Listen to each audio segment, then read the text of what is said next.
दोस्तों, क्या इन दो तस्वीरों के बीच में अंतर समझ पाना कोई रॉकेट साइंस वाला काम है? क्योंकि कांग्रेस के आईटी सेल को तो पता नहीं क्यों बेमतलब थ्रिल सा मिलता है बिना किसी बात के प्रधानमंत्री मोदी पर कटाक्ष करने का। अब आप देखिए कैसे कनाडा के कनानस्कीज में हो रहे G7 समिट से आई G7 देशों के लीडर्स की इस तस्वीर को लेकर कांग्रेस आईटी सेल ने ये फेक न्यूज फैलाई कि नरेंद्र मोदी तो इस तस्वीर में दिखाई नहीं दे रहे। यहां तक कि कांग्रेस के कुछ ऑफिशियल अकाउंट्स जैसे कि आंध्र प्रदेश कांग्रेस सेवा दल ने तो ANI का एक फेक ट्वीट पोस्ट करते हुए यह दावा किया कि G7 कैसे नरेंद्र मोदी को इग्नोर कर रहा है।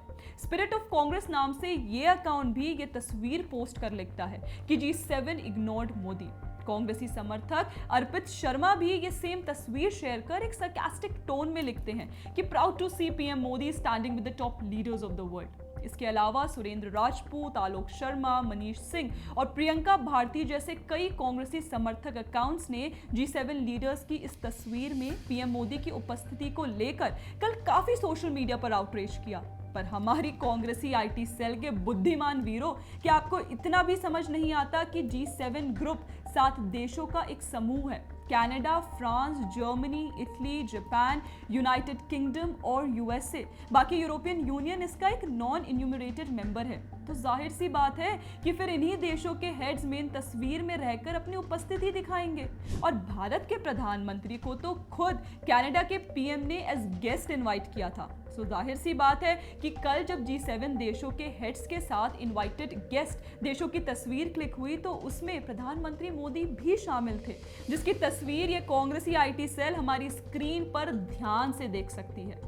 इसके अलावा कांग्रेस आईटी सेल के कुछ ऐसे महानुभाव भी थे जो प्रधानमंत्री मोदी की G7 नेताओं के साथ अनुपस्थिति को पूर्व कांग्रेसी प्रधानमंत्री मनमोहन सिंह के साथ कंपेयर करते हुए ये दिखाने की कोशिश करते हैं कि how world bowed down before Manmohan Singh and on the other hand the world ignored Modi. तो मिस्टर कांग्रेसी आईटी सेल मेंबर, जो तस्वीर आपने यहाँ दिखाई वो G20 सम्मेलन की है जिसमें भारत भी एक सदस्य है। तो जाहिर सी बात है कि ग्रुप फोटो में भारत का प्रधानमंत्री भी उपस्थित होगा।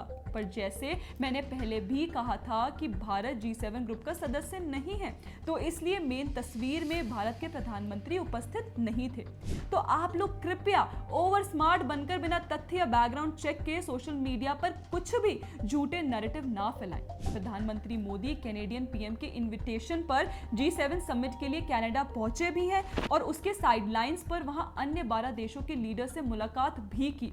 जी हां दोस्तों, 10 घंटों में 12 देशों के हेड से मुलाकात। इसकी फुल डिटेल्स आप हमारे इस वीडियो में भी देख सकते हैं। कनाडा के PM मार्क कार्नी से रिश्ते सुधारने और चरमपंथ पर चर्चा, जर्मनी के चांसलर से आतंकवाद, ट्रेड और ग्रीन एनर्जी पर बातचीत, फ्रांस के इमैनुअल मैक्रोन से वैश्विक चुनौतियों पर सौहार्दपूर्ण बातचीत, UK के केयर स्टारमर से इंडिया UK साझेदारी को लेकर नए विस्तारपूर्ण तरीके से बातचीत हुई, इटली की मेलोनी से रिश्तों में और गहराई और सोशल मीडिया को नया मटेरियल मिल गया, ऑस्ट्रेलिया के एल्बनीज से मित्रता और सहयोग की पुष्टि, साउथ अफ्रीका के रामापोसा से मजबूत साझेदारी की बातचीत, जापान के शिगेरू इशिबा से टेक और सिक्योरिटी सहयोग पर सहमति, ब्राजील के लूला से द्विपक्षीय और वैश्विक मुद्दों पर चर्चा, मेक्सिको की शिनबॉम से पहली मुलाकात थी, व्यापार, साइंस और टेक्नोलॉजी पर बातचीत हुई, साउथ कोरिया के ली जे म्यूंग से ग्रीन हाइड्रोजन और नई टेक्नोलॉजी पर चर्चा, EU प्रमुखों से स्ट्रैटेजिक पार्टनरशिप और ग्लोबल कोऑपरेशन पर जोर। दोस्तों, ये है असली वर्ल्ड लीडर की पहचान, जो केवल फोटो ऑप के लिए नहीं बल्कि देश और उसके मुद्दों को हमेशा खुद से आगे रखते हुए आए हैं और ये साबित करके दिखाया है कि why the world acknowledges and bow down to India. तो कांग्रेस आईटी सेल वालों, अगली बार कोई ट्वीट करने से पहले थोड़ा बैकग्राउंड चेक और ब्रेन चेक दोनों कर लेना, वरना आप बार बार ट्रोल होते रहोगे। खैर दोस्तों, आपका इस पर क्या कहना है प्लीज़ हमें कमेंट करके ज़रूर बताएं। बाकी आप हमारे चैनल को फॉलो करना ना भूलें। जय हिंद।